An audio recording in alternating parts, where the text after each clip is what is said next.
She's been hurting herself. I think she'll hurt the baby. Please, someone has to stop her.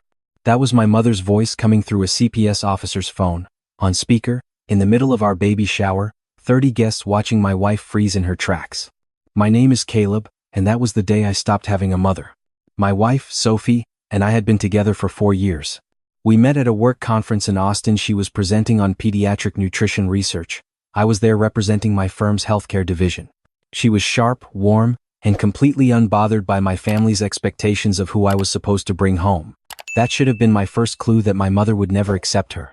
From the beginning, the disapproval was constant but quiet. Subtle enough that I kept second-guessing myself. My mother would smile at Sophie over dinner and then call me the next morning to ask if I was really sure. She'd compliment Sophie's dress and then whisper to my sister that Sophie had no sense of tradition. When I proposed, my mother cried, and not the good kind. When we got married, small ceremony, just the people who actually loved us. My mother spent the reception telling extended relatives that Sophie had rushed me into it. Sophie never retaliated. Never once. She would squeeze my hand when I got tense, pull me outside for air, and say the same thing every time. She's your mother. I'm not going anywhere. We'll figure it out. We figured it out by keeping our distance. Holidays were short. Visits were planned. Conversation stayed surface level.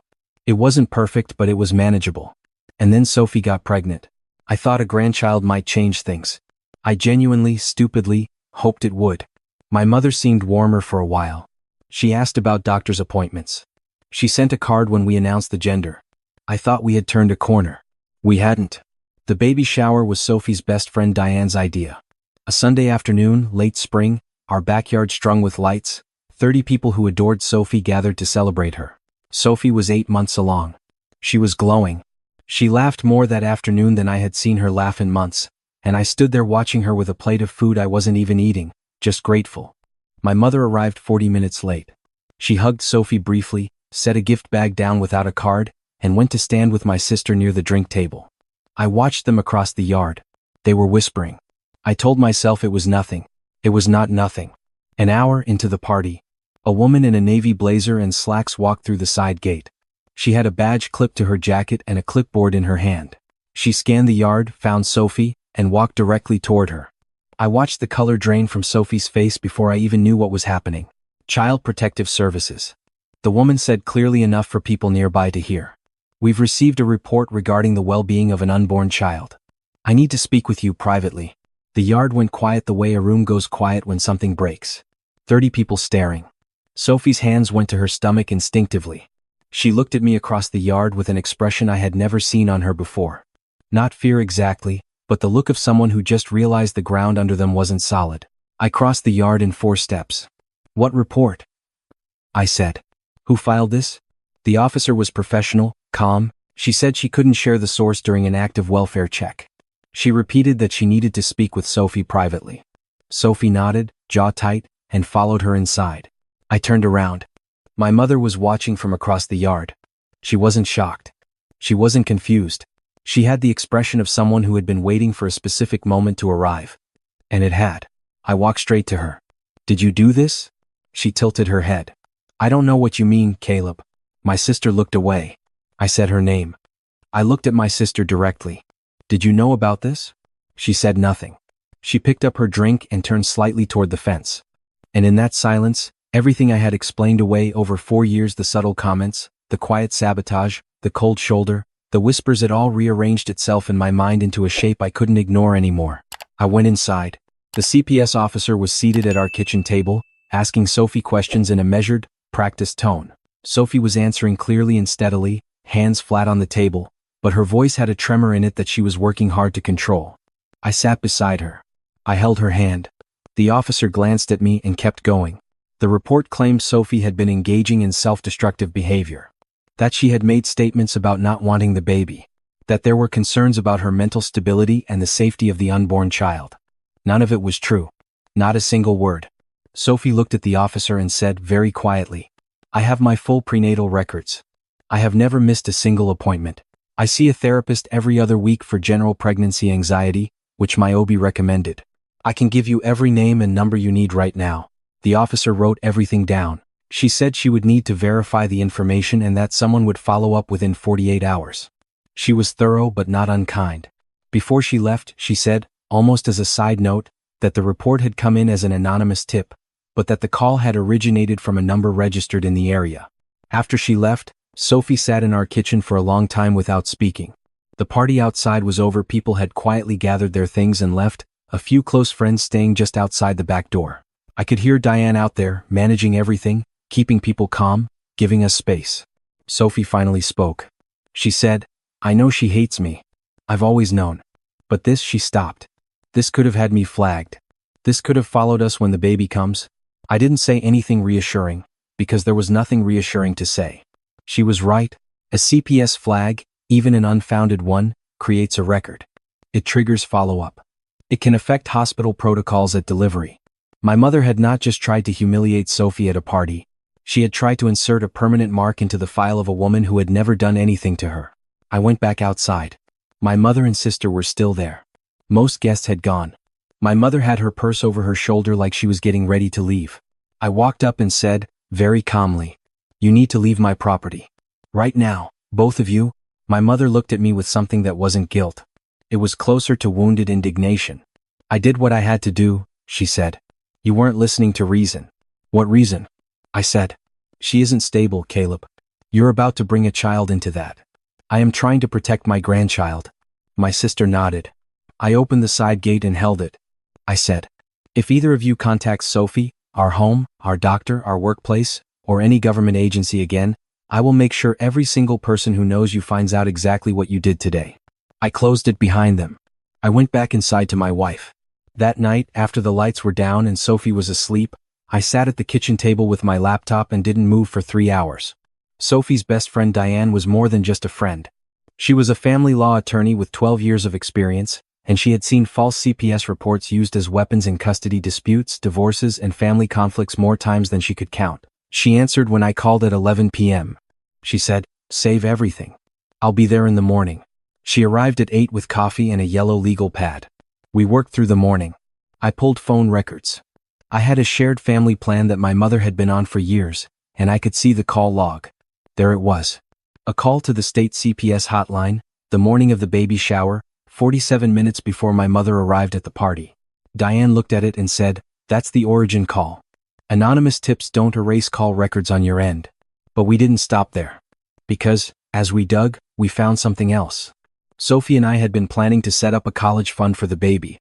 A few months earlier, I had looped my mother in not because I needed her involvement, but because she had mentioned wanting to contribute. And I was still hoping to build something functional with her. She had asked to see the account documentation. I had emailed it to her. Just informational, I thought. Diane asked to see that email chain. She looked at it carefully. Then she looked at me. "Did you know your mother forwarded this to your sister?" I hadn't known that. "Your sister works in hospital administration," Diane said. "She has contacts in family services, coordination." I stared at her. "You think she used those contacts to make the report more credible?" Diane set down her pen. "I think someone made sure the report sounded specific enough to trigger a welfare check and not just get screened out as noise." I leaned back in my chair and looked at the ceiling for a moment. Calculation, I thought. Not just spite. This had been thought through. Step 1 was the CPS fraud division. Diane filed a formal complaint documenting the timeline, the call record, and the suspiciously specific nature of the false report. Filing a knowingly false report with CPS is a criminal offense in our state. Not a traffic ticket. A criminal offense. Step 2 was a certified letter to both my mother and my sister, drafted by Diane, informing them that any further contact would be treated as harassment and that evidence of their involvement in the false report was being preserved for potential prosecution. Step 3 was the hospital. We contacted Sophie's OB directly, explained what had happened, and made sure her file contained a formal notation disputing the anonymous report and referencing the complaint we had filed. I didn't feel victorious doing any of it. I felt exhausted in a way that had nothing to do with sleep. The day after we filed the complaint, I drove to my mother's house alone. Not because Diane recommended it. She specifically told me not to. But I needed to look at my mother and say what I had to say face to face. She answered the door in her robe. She looked surprised to see me, then quickly composed.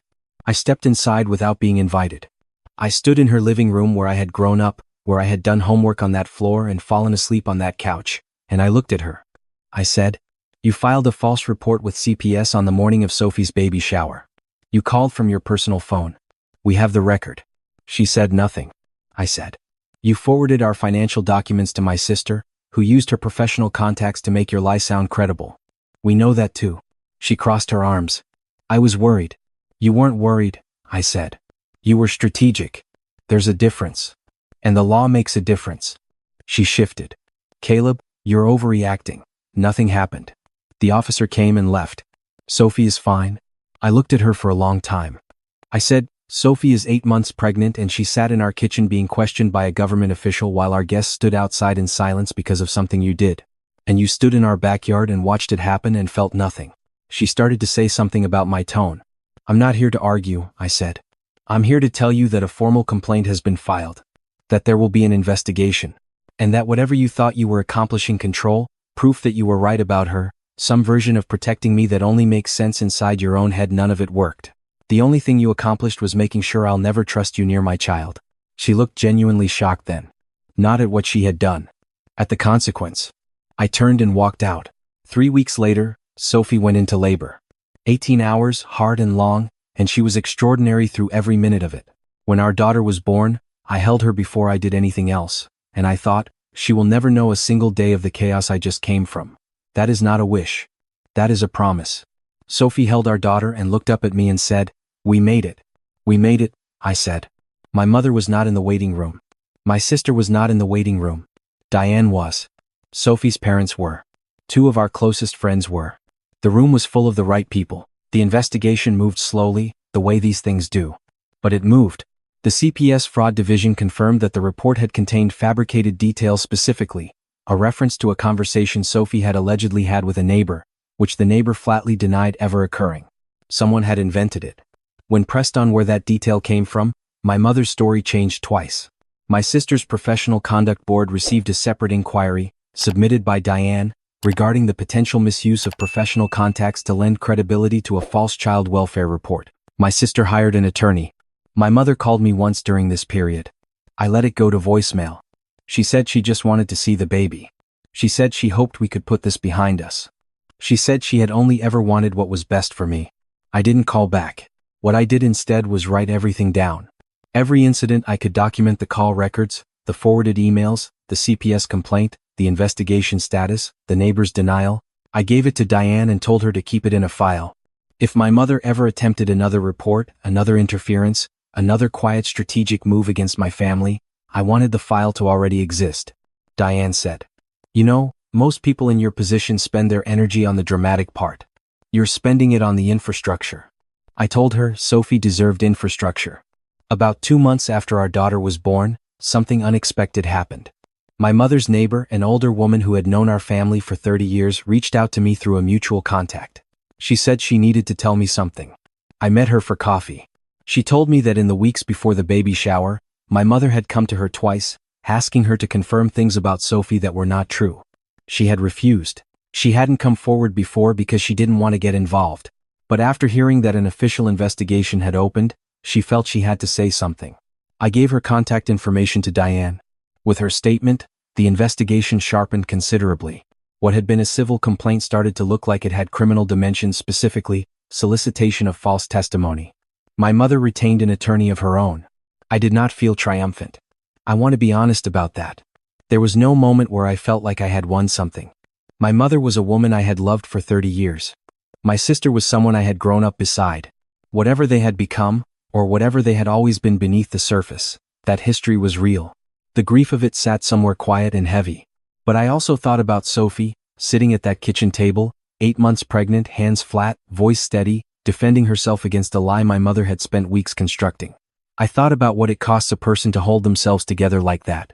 I thought about what it would mean for our daughter to grow up watching her mother be treated that way and seeing me do nothing. So I kept going. My sister, facing the professional conduct inquiry, made a decision that surprised me. She called and asked to meet.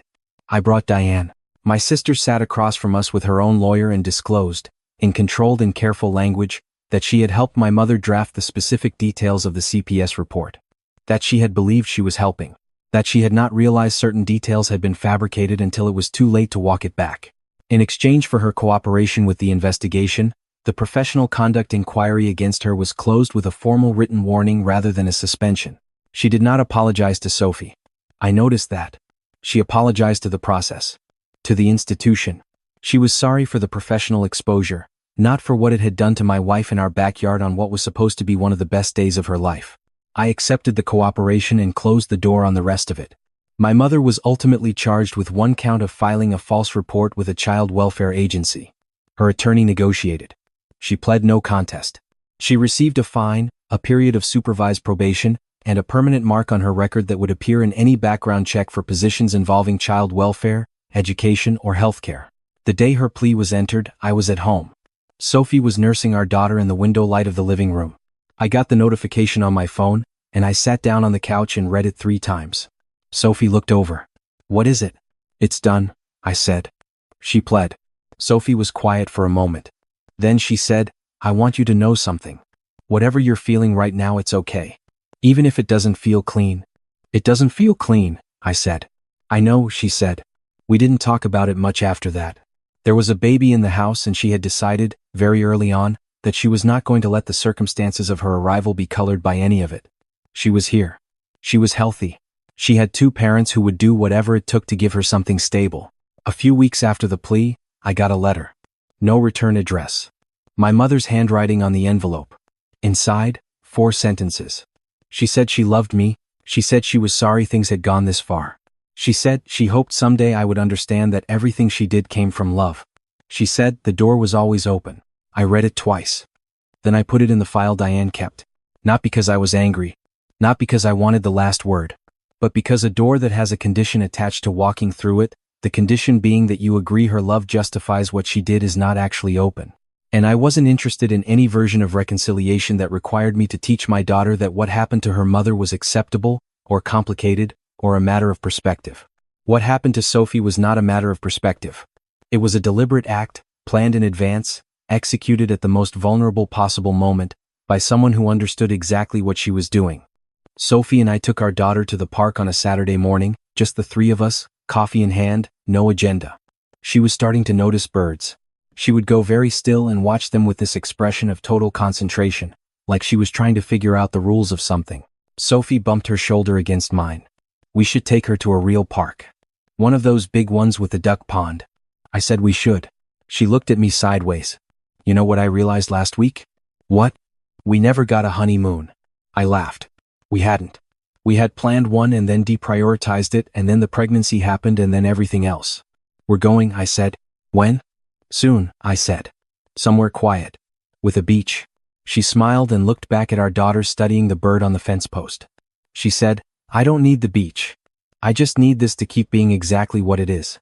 I put my arm around her. I told her it would be. And I meant it, not as a hope or a wish, but as a fact. I had spent the past year building from the ground up with my own 2 hands a life that had no room in it for anyone who required my wife to be smaller, quieter, or less than exactly who she was. The bird flew off. My daughter watched it go with those wide, serious eyes.